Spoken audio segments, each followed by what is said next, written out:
right. I'm going to stop sharing for a second. I don't know what's going on with my PowerPoint. I'm going to have to restart it. All right. So, any reflections as I'm working on trying to fix my PowerPoint?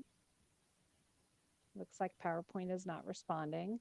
Um, any reflections on taking that self compassion? Um, not quiz. I don't want to say quiz. Um, but that self compassion assessment. Any thoughts or reflections on that? Did it surprise you in any way? Was it a little, excuse me, a little too overwhelming and you had to stop and,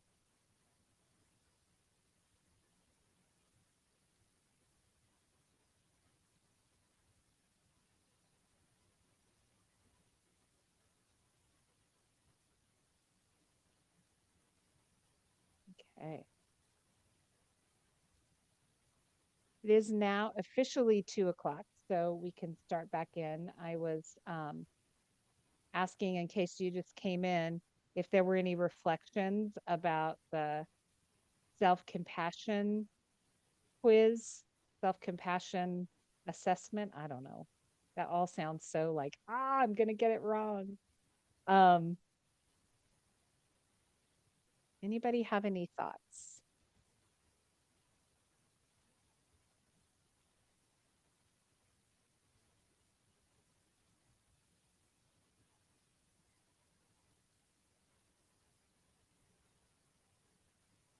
Okay, I'm not seeing anything.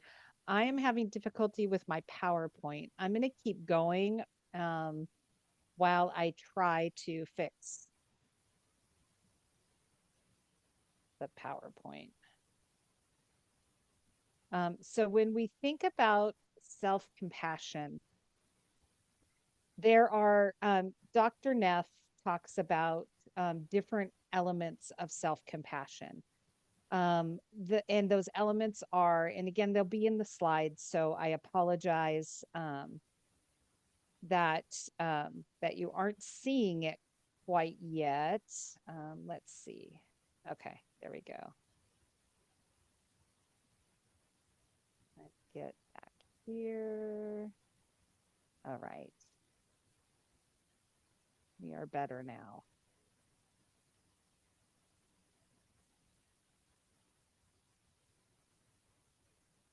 So there are those elements of self compassion and this self kindness versus self judgment. So practicing and working to practice more self kindness over self judgment. And I think somebody said that in, like, what is the kindest? And Janelle did say about Brene Brown has this thing with the ring. She spins her ring, I think it's 3 times, and asks herself those questions about, is this something that's going to be good for me? Is it going to make me more tired? Is it going to take me away from something else that is more important? And again, living through that lens of your values. Um, Common humanity versus isolation. So have you ever had, or you're listening to a podcast, watching somebody on TV or something on TV, and or you're listening to 2 people talking at Starbucks, and they're expressing something. You go, gosh, I thought I was the only one, right? So that piece about that we're kind of all in this together, and recognizing that other people are going through the same things that you, or similar things that you might be going through, and that you're not alone. Like, you can reach out and ask for help, or you can reach out, and again, that vulnerability piece, like opening yourself up to say, I need help here. um Thank you, Michelle. I was getting to that. So over identification, that excuse me, that piece of over-identification is really that we get stuck in our negative emotions. Okay. So really that balanced approach of not ignoring or repressing or avoiding negative emotions, but also not over exaggerating or over identifying that, this is in our house. My mother-in-law is a beautiful, beautiful, wonderful woman. I hit the mother-in-law lottery when I married my husband. But her first reaction to anything that doesn't go in as planned is, we're sunk. And so that's what I always think of as this over identification is, oh my gosh, we're sunk.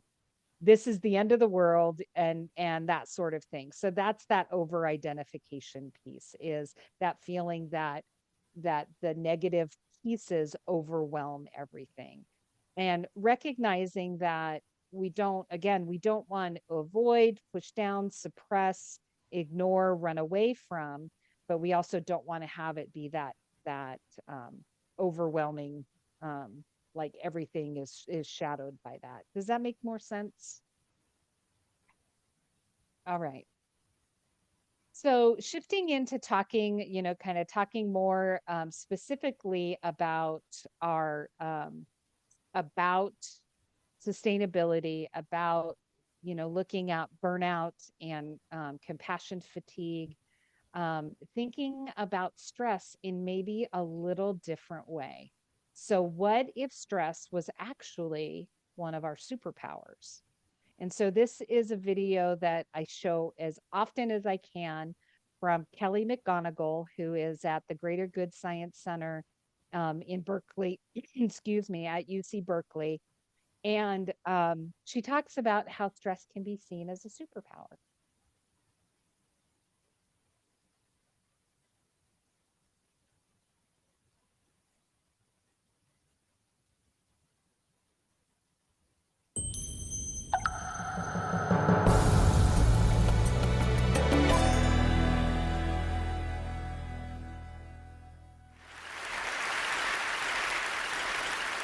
I have a confession to make. But first, I want you to make a little confession to me. In the past year, I want you to just raise your hand if you've experienced relatively little stress. Anyone?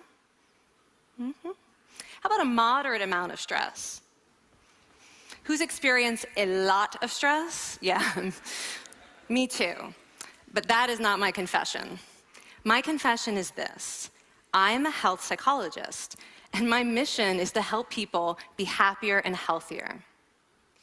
But I fear that something I've been teaching for the last 10 years is doing more harm than good, and it has to do with stress. For years, I've been telling people stress makes you sick. It increases the risk of everything from the common cold to cardiovascular disease. Basically, I've turned stress into the enemy. But I've changed my mind about stress. And today, I want to change yours. Let me start with the study that made me rethink my whole approach to stress. This study tracked 30,000 adults in the United States for 8 years. And they started by asking people, how much stress have you experienced in the last year? They also asked, do you believe that stress is harmful for your health? And then they used public death records to find out who died. Okay, some bad news first. People who experienced a lot of stress in the previous year had a 43% increased risk of dying. But that was only true for the people who also believed that stress is harmful for your health. People who experienced a lot of stress but did not view stress as harmful were no more likely to die. In fact, they had the lowest risk of dying of anyone in the study, including people who had relatively little stress. Now, the researchers estimated that over the 8 years they were tracking deaths, 182,000 Americans died prematurely, not from stress, but from the belief that stress is bad for you. That is over 20,000 deaths a year. Now, if that estimate is correct, that would make believing stress is bad for you the 15th largest cause of death in the United States last year, killing more people than skin cancer, HIV, AIDS, and homicide. You can see why this study freaked me out. Here I've been spending so much energy telling people stress is bad for your health. So this study got me wondering, can changing how you think about stress make you healthier? And here the science says yes. When you change your mind about stress, you can change your body's response to stress. Now, to explain how this works, I want you all to pretend that you are participants in a study designed to stress you out. It's called the social stress test. You come into the laboratory and you're told you have to give a 5-minute impromptu speech on your personal weaknesses to a panel of expert evaluators sitting right in front of you. And to make sure you feel the pressure, there are bright lights and a camera in your face, kind of like this. And the evaluators have been trained to give you discouraging nonverbal feedback, like this.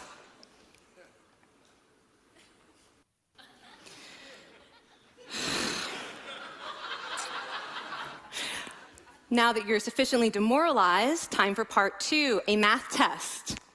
And unbeknownst to you, the experimenter has been trained to harass you during it. Now, we're gonna all do this together. It's gonna be fun, for me. Okay.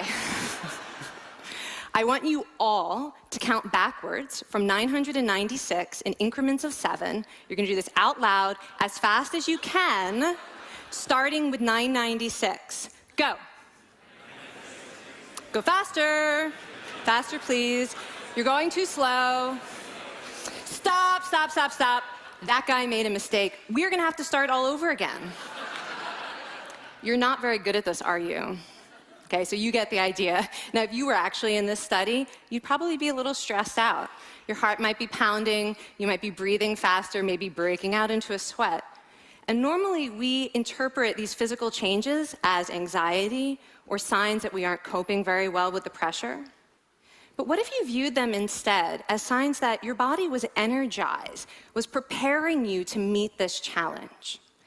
Now, that is exactly what participants were told in a study conducted at Harvard University. Before they went through the social stress test, they were taught to rethink their stress response as helpful. That pounding heart is preparing you for action. If you're breathing faster, it's no problem. It's getting more oxygen to your brain. And participants who learned to view the stress response as helpful for their performance, well, they were less stressed out, less anxious, more confident.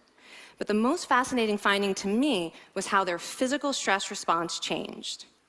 Now, in a typical stress response, your heart rate goes up and your blood vessels constrict like this.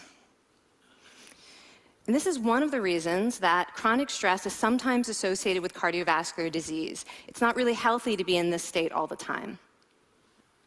But in the study, when participants viewed their stress response as helpful, their blood vessels stayed relaxed like this. Their heart was still pounding, but this is a much healthier cardiovascular profile. It actually looks a lot like what happens in moments of joy and courage. Over a lifetime of stressful experiences, this one biological change could be the difference between a stress-induced heart attack at age 50 and living well into your 90s. And this is really what the new science of stress reveals, that how you think about stress matters. So my goal as a health psychologist has changed. I no longer want to get rid of your stress. I want to make you better at stress. And we just did a little intervention. If you raised your hand and said you'd had a lot of stress in the last year, we could have saved your life. Because hopefully the next time your heart is pounding from stress, you're going to remember this talk, and you're going to think to yourself, this is my body helping me rise to this challenge. And when you view stress in that way, your body believes you, and your stress response becomes healthier. Now, I said, I have over a decade of demonizing stress to redeem myself from. So we are going to do one more intervention. I want to tell you about one of the most underappreciated aspects of the stress response. And the idea is this: stress makes you social. To understand this side of stress, we need to talk about a hormone, oxytocin. And I know oxytocin has already gotten as much hype as a hormone can get. It even has its own cute nickname, the cuddle hormone, because it's released when you hug someone. But this is a very small part of what oxytocin is involved in. Oxytocin is a neurohormone. It fine-tunes your brain's social instincts. It primes you to do things that strengthen close relationships. Oxytocin makes you crave physical contact with your friends and family. It enhances your empathy. It even makes you more willing to help and support the people you care about. Some people have even suggested we should snort oxytocin to become more compassionate and caring. But here's what most people don't understand about oxytocin. It's a stress hormone. Your pituitary gland pumps this stuff out as part of the stress response. It's as much a part of your stress response as the adrenaline that makes your heart pound. And when oxytocin is released in the stress response, it is motivating you to seek support. Your biological stress response is nudging you to tell someone how you feel instead of bottling it up. Your stress response wants to make sure you notice when someone else in your life is struggling so that you can support each other. When life is difficult, your stress response wants you to be surrounded by people who care about you. Okay, so how is knowing this side of stress going to make you healthier? Well, oxytocin doesn't only act on your brain, it also acts on your body. And one of its main roles in your body is to protect your cardiovascular system from the effects of stress. It's a natural anti-inflammatory. It also helps your blood vessels stay relaxed during stress. But my favorite effect on the body is actually on the heart. Your heart has receptors for this hormone. And oxytocin helps heart cells regenerate and heal from any stress-induced damage.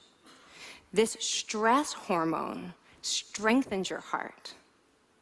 And the cool thing is that all of these physical benefits of oxytocin are enhanced by social contact and social support. So when you reach out to others under stress, either to seek support or to help someone else, you release more of this hormone, your stress response becomes healthier, and you actually recover faster from stress. I find this amazing that your stress response has a built-in mechanism for stress resilience. And that mechanism is human connection. I want to finish by telling you about one more study. And listen up, because this study could also save a life. This study tracked about 1,000 adults in the United States, and they ranged in age from 34 to 93. And they started the study by asking, how much stress have you experienced in the last year? They also asked, how much time have you spent helping out friends, neighbors, people in your community? And then they used public records for the next 5 years to find out who died. Okay, so the bad news first. For every major stressful life experience, like financial difficulties or family crisis, that increased the risk of dying by 30%. But, and I hope you are expecting a but by now, but that wasn't true for everyone. People who spent time caring for others showed absolutely no stress-related increase in dying, 0. Caring created resilience. And so we see once again that the harmful effects of stress on your health are not inevitable. How you think and how you act can transform your experience of stress. When you choose to view your stress response as helpful, you create the biology of courage. And when you choose to connect with others under stress, you can create resilience. Now, I wouldn't necessarily ask for more stressful experiences in my life, but this science has given me a whole new appreciation for stress. Stress gives us access to our hearts. The compassionate heart that finds joy and meaning in connecting with others. And yes, your pounding physical heart working so hard to give you strength and energy. And when you choose to view stress in this way, you're not just getting better at stress, you're actually making a pretty profound statement. You're saying that you can trust yourself to handle life's challenges. And you're remembering that you don't have to face them alone. Thank you.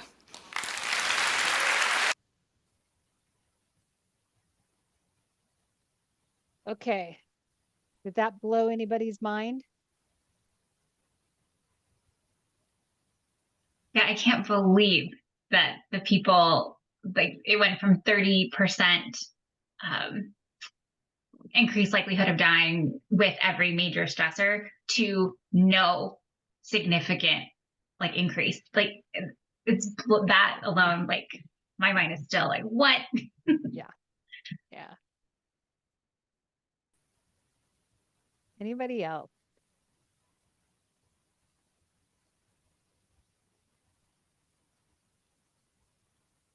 It's like, is she for real or is she just getting paid to blow somebody's mind?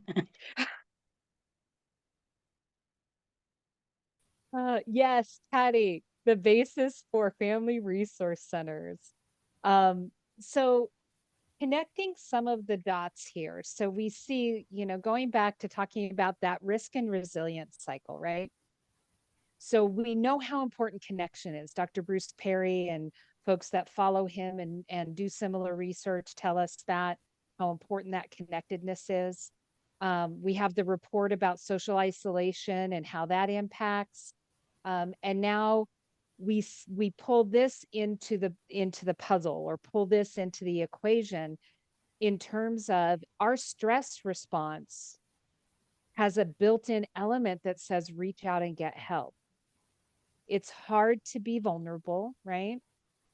And we kind of connect this back around to what we just talked about, which was those compassionate boundaries and how important it is to make that right yes and right no. And I don't mean right as in the higher right, like it's the right thing to do, but what's right for you. And often um, self our self-care is really disjointed because that's how we think of self-care, much like how we maybe used to think about stress. So how do we rethink what self-care is? Okay. So this piece about connecting with others. Connecting with others involves vulnerability, right? It involves energy, but we also see that it is what helps reduce stress, that can take our stress from tolerable stress, possibly into positive stress, help reduce the impact of tolerable and even potentially toxic stress, is that piece of connecting. But when we connect, we feel, or when we connect, I should say, with the right people, sure, with the right people, again, the people, oh, wait, I didn't go back. I went forward. Did I go forward too fast? That one? Oh, sorry. That one. Okay. So that piece about, oh, I just lost my train of thought. Thanks, Janelle. I lost my train of thought. It wouldn't be the first time that happened. So that connecting with connecting with others. What are they saying? Oh, the felt safety. So that felt safety. So in connecting with others, particularly if we're doing that from a place of reaching out to get help and support, it takes vulnerability. And that vulnerability, again, being that mindfulness piece. Michelle put that description of over identifying. That mindfulness piece is so important in terms of taking a moment to stay grounded and rooted in how your body is reacting. And also, I was talking about above the shoulders, so below the shoulders, how your body is feeling, how your body is reacting. And then also engaging your cortex to say, it's okay that I feel this way. Being vulnerable and reaching out for help is not comfortable. And some of that are those barriers, right, that we saw to self care, those what's implied in asking for help, not enough, not capable, you know, all of those judgments that we place on ourselves when we think about reaching out for help. So that piece of felt safety, feeling safe within your body, finding those safe people, those safe groups and safe people. When we think about reframing sustainability, reframing self-care. Self-care is highly individualized. Okay. What is self-care for you? I think somebody put in, when I asked you to introduce yourself as I am, somebody put in there, hiker. I think Molly, it was you because it shocked me. Molly's a weightlifter. I had no idea. I learned something new about you, Molly, today. Um, that's not my form of self-care. My form of self-care is much quieter and much more like cozy blanket, cup of coffee, good book. That's my self-care. Um, but also looking at the layering effects of stress and how hard it is to uncover those layering effects, that that creating capacity for your full potential isn't about emptying your cup, like going to and stepping away and practicing self-care is not about emptying your stress so that you can go fill your stress back up again, right? It's about this sustainability. How do you create the space and the bandwidth to be able to take in stress when it comes, reframe how you deal with stress, and touching in with that piece of vulnerability, to be able to reach out and ask for help. So there are a lot of ways that we care for ourselves. Self-care is a bit that, which is why I like sustainability, because self-care makes us think it's something I do by myself, when in reality, self-care is so powerful in a communal sense, out in community. So thinking about individually, we want to take care of ourselves. We want to spend as much time supporting ourselves as human beings, not so much as humans doing. Okay. So that individually, you don't have to go do anything to practice self-care.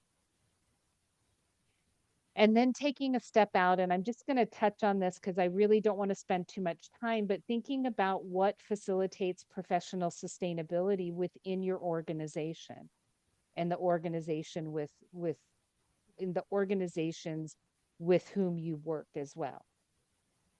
And what are our workarounds? Because in the United States, we're not great about focusing on care and sustainability within organizations and systems and structures. So what supports sustainability and community care within our systems and structures and within the limits, the inherent limits of those systems and structures? So I want you to think about those. And actually, let me pull that back up. I'm going to put up our Mentimeter here, looking at all of these things that that you all responded related to what gets in the way. And often one of the biggest things that gets in the way of our self-care is giving ourselves permission, right? We've got lots of responsibilities. We've got lots of care, places where we provide care. I'm seeing procrastination, judgment, all those things.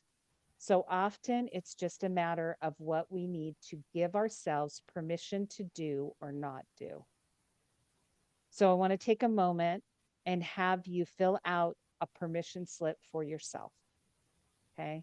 This is dating me, but when I was in elementary school, if you missed a day of school, you had to have that written permission slip that said this is why you were out. Your parents had to write a permission slip for you. So what do you need to give yourself permission to do? And I'll give you an example, or not do.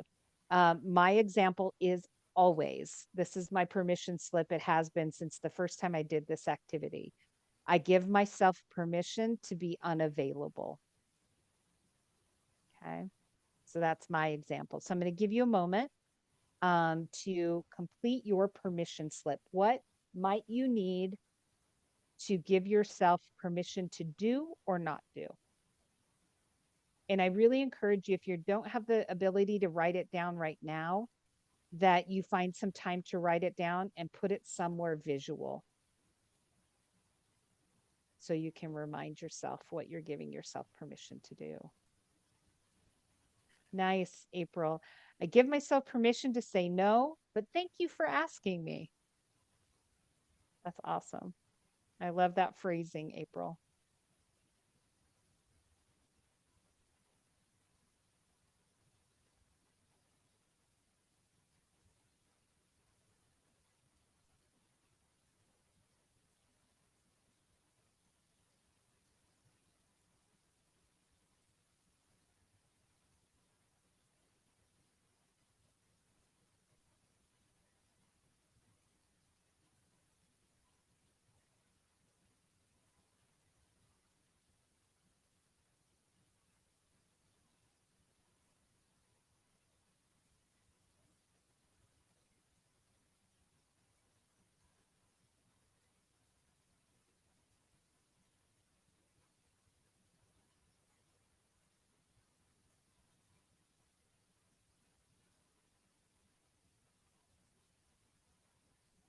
Okay. Anybody else want to share what I give my, yes, I give myself permission to say I'm not available when called upon. That, Tamara, that is why I put this quote in twice in this presentation twice. Remembering no is a complete sentence. Yeah. Thank you. I'm not available. All right. Anybody else want to share, either off mute? And that's work and personal, even though my boss is on the call, but It is my hope that your boss says, thank you for practicing compassionate boundaries. but that is one of the things. You have to still have a boss that is very compassionate themselves, that understands. Yeah. And thank God I have that. So it makes it hard to say no, but I have to learn that. Yes. Yeah. You're not alone, Tamara, at all. Mhm. All right. Thank you. No, maybe next time. Yes, that's nice. And you know what, Twyla? I like that, because often the things that are the hardest to say no to are the things we really want to do. And so being able to say no, maybe next time, is so, because that helps you say, I'm open to this, but this just isn't good timing for me. That's great. All right. So we talk a lot about, you'll hear we talk about, the burnout, compassion fatigue. And I will share with Michelle as well a link to, I'm blanking on the organization. We had them at the Trauma Sensitive Schools Symposium in June. And they have a compassion resilient school toolkit for people that work with families, that for schools. It is an amazing resource. You can download, I mean, it's like activities, everything. It's all there for leaders, as well as for folks working with families, working directly with families and directly with kids and in the schools. But this piece about building our compassion resilience, because not only can we experience vicarious trauma in hearing the stories of the people that we seek to serve and care for, we also are able to receive or vicarious resilience, vicarious compassion in hearing those stories and being a part of those stories of success. Patty, I will hang on. You know what? I I am so smart sometimes. I love when I do things that help future me, because there is the link right there at the bottom of this. ElinateStigma.org and its Compassion Resilience Toolkit. My past me knew my future me was going to need this. So, compassion resilience is the ability to maintain emotional, mental, and physical well being while compassionately supporting others through challenges of daily work, maintaining empathy, strength, and hope in the face of adversity while taking steps to prevent compassion fatigue. Okay. So, that piece of ability to maintain emotional, mental, and physical well being does not happen if you don't prioritize you. Okay, we do with the consortium, we have a project right now here funded by Maricopa County Department of Public Health. One of the pieces of it is a youth training with adolescents, and we do an activity with ping pong balls. And so we have someone in the center of a circle, and if it's a large group, we break them out into 2 circles holding a bowl, and everybody stands around them about 6 feet and trying to throw the ping pong balls in the bowl, right? It's a lot of fun. It gets very loud. So we do a second round, right? And the holder stays in the middle, but all the throwers on the outside turn around and they have to throw without looking. And the catcher is trying to catch. Third round is we give them a smaller bowl. And so we use that to talk about stress in the form of ping pong balls.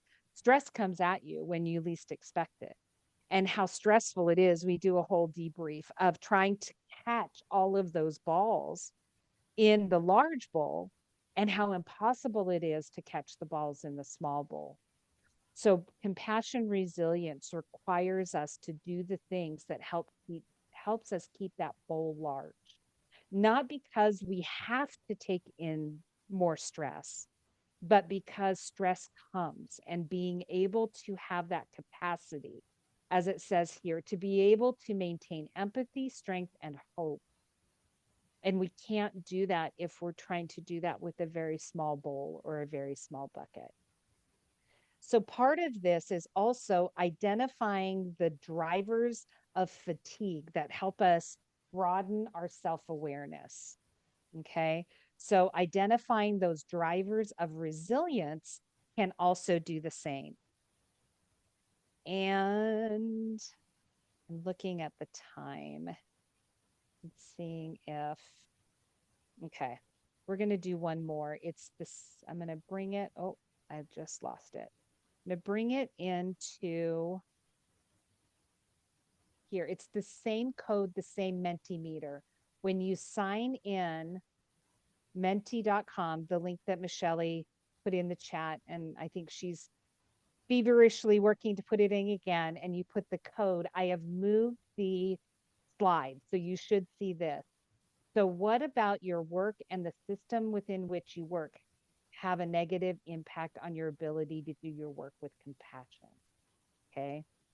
So what gets in the way of you being able to work with compassion? And broadly defined, openness, compassion is also being able to take in and being able to care for people. And this is anonymous. Tomorrow, your boss won't see what you put in there. Well, they'll see it, they just won't know it's you.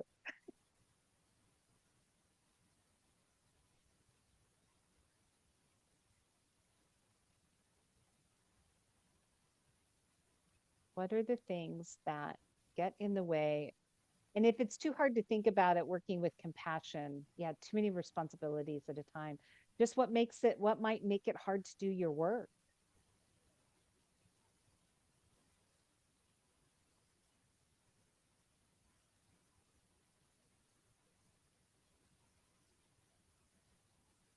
Nice. Thank you all. Grant requirements. Oh boy.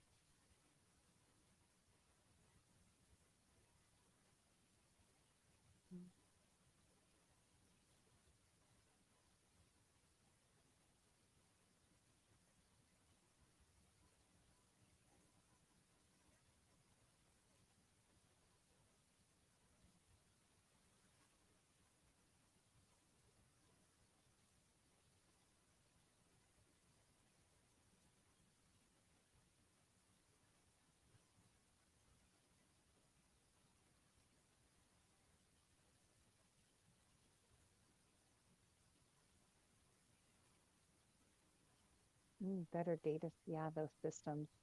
Absolutely.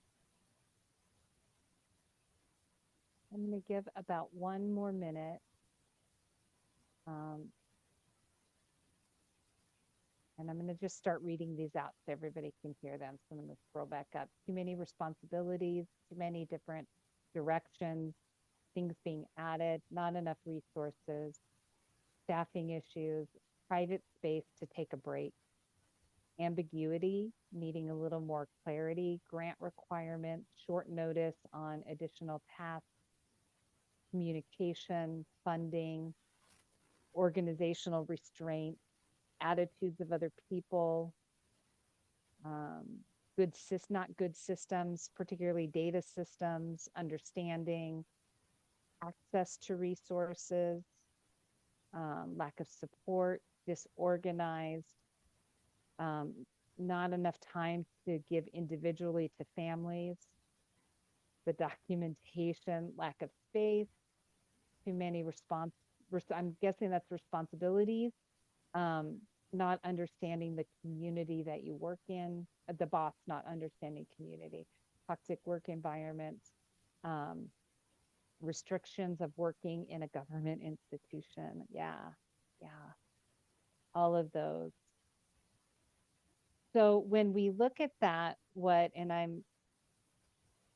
don't know how to share. I think there's a way on Zoom to share two things at once, but I don't know how to do that yet. So we're going to kind of go back and forth. So here is what I'd like to do is have you think about what you have no control over when you think about what gets in the way, what you have no control over, what you have within your circle of influence. So just what you may be able to influence and what you have total control over. Okay. So I'm going to put the Menti back up and I will scroll slowly so you can see, but thinking about, and you can write this down or just, again, reflect on it because I know we're getting to the end of our time here and it's been a long afternoon for you all, but just planting a seed here to think about, toxic work environment, long distance supervision, weather, materials, support of the community, understanding, a boss understanding the community, lots of responsibilities, not enough staff, access to resources, adequate resources, clarity. So these are some of the things. So thinking about, again, going back to our, there it is, our circle of influence, circle of control, and no control. So when you think about those barriers, write down for yourself what is 100% within your control. What is one thing you might have influence over? And what is one thing you have no control?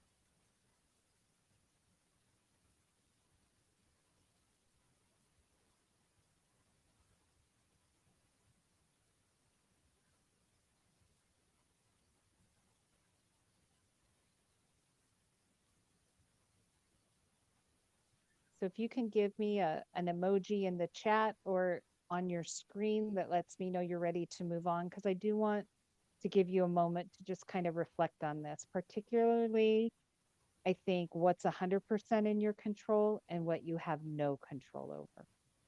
Okay, that's an important distinction when you think about barriers and frustration. And if you need me to put the Mentimeter results back up on the screen, just let me know that in the chat as well. I've gotten a couple of thumbs up. I'm going to give about 30 seconds and then we'll move on.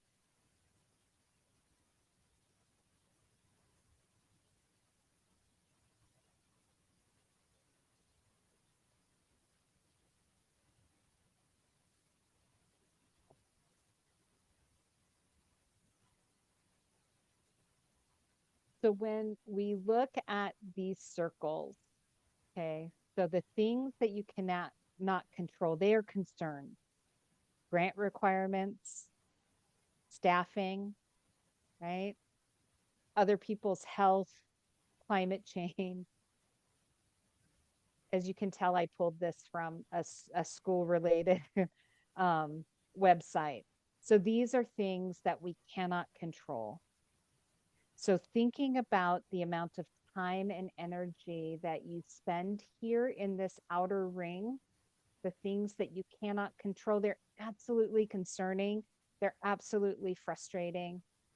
And just thinking about how to shift that inner energy inward. And by inward, I mean these inner circles. So this circle of influence, right?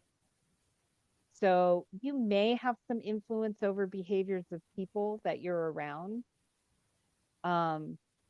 You have 100% control on your boundaries. So those behaviors you can influence, but you cannot change them. You have the boundaries that you set that help you control that and help you set those boundaries around your energy, around your health, around who you connect with, where you go to get care, where you go to provide care, and how that fills you up energetically, emotionally, spiritually, physically. Okay. So I want to kind of bring us back full circle. So we started talking about values. So looking again at those 5 values that you picked.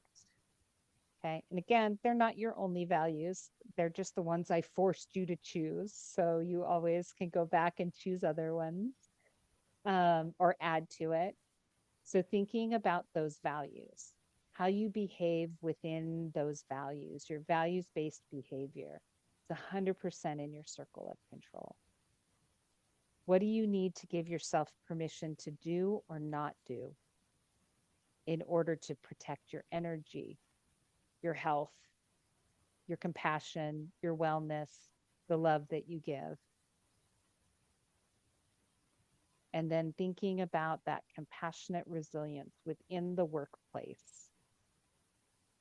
How can you spend more time and energy on your circle of control? And what are the ways that you can learn to let go at least a little bit? There's still circles of concern. There's still things that are on our heart and on our head. But how can you ensure that they don't take up so much space, time, and energy in your brain and your body?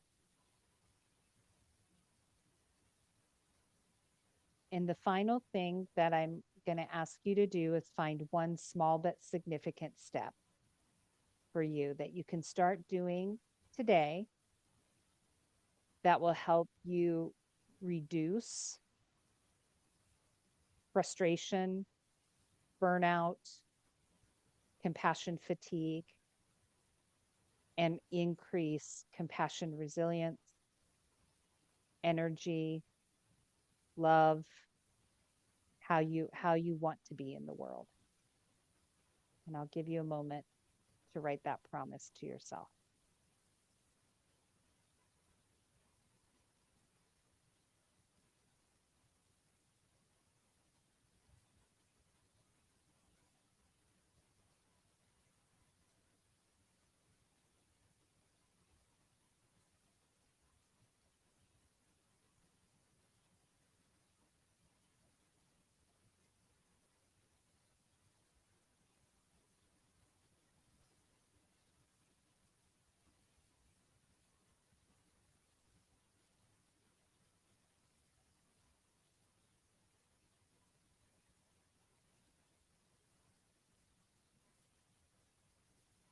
Esmeralda, I believe that Michelle is going to send out the recording to everyone.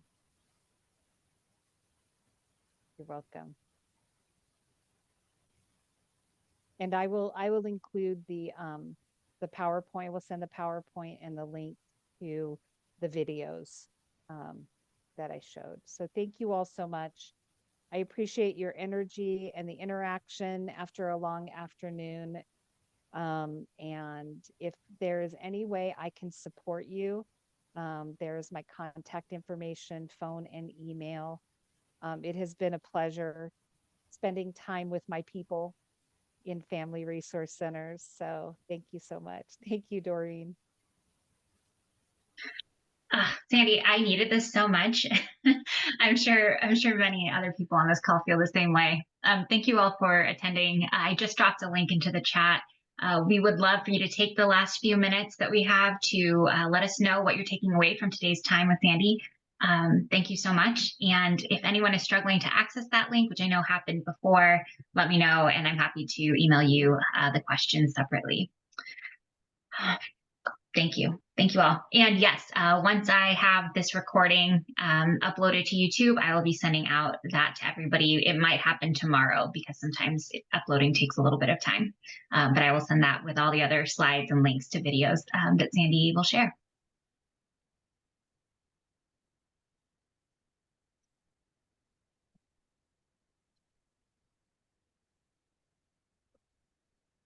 Thank you again, everyone. Thanks, Michelle. I appreciate the invitation to do this. Oh, thank you.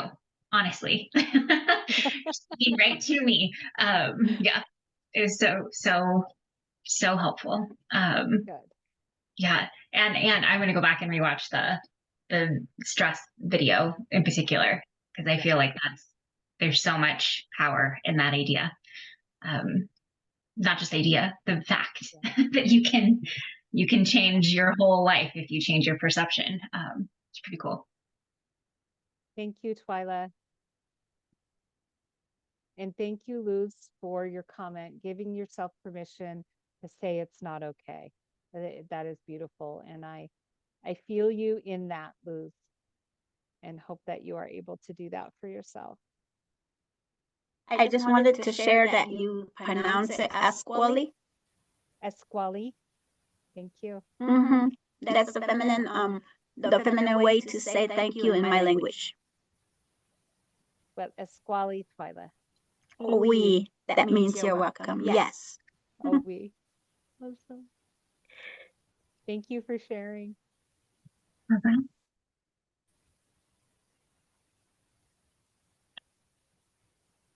Thank you, Twyla. Okay, I'm going to drop the evaluation link one more time, just in case anyone doesn't notice it. And once you've opened that link, you're free to go. Thank you so much for being here. I'll hang out a bit just in case there are any questions with the survey, but thank you. I look forward to seeing you again soon. Thanks, Michelle. Yeah. See you soon. Thank you, Sandy.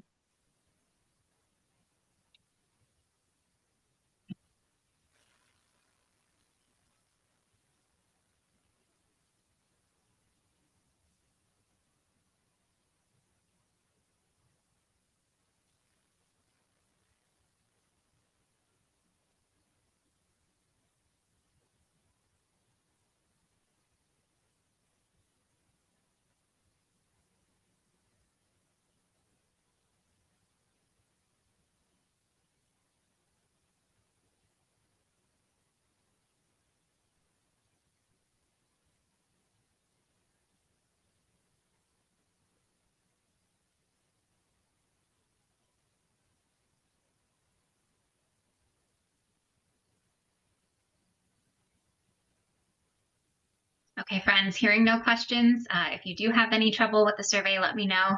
But I'll be following up with an email today and maybe tomorrow as well with the PD focused resources. So you'll be hearing from me very soon. Thank you and have a great evening. Thank you. Bye-bye.